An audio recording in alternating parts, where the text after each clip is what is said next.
我们都知道，自从莱特兄弟研发出飞机之后，飞机便逐渐成为了现代文明中最不可或缺的交通工具之一，而且还被广泛地应用到军事领域。各国先后成立了空军，并且研发了大量新式的军用飞机。在这些飞机中，除了有一些飞机颜值非常高之外，还不乏一些外表非常奇特的飞机。本期小编就为大家盘点一下世界上设计最为奇特的几款飞机。Volaga 大白鲸，这款飞机是由空客所研发的一款超大型运输机。据说这款飞机的设计灵感就是来源自大白鲸，因此整架飞机看起来非常的臃肿，但是其独特的设计使得其拥有极为庞大的机身，甚至能够轻易地将空客 A340 客机的机身装入自己的货舱之中。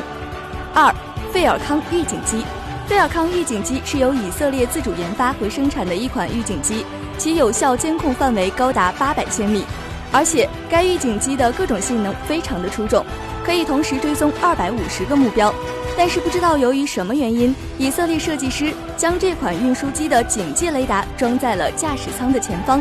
因此看起来就像是拖着一个大鼻子，十分的丑陋。3. ATL-98 天空开拓者。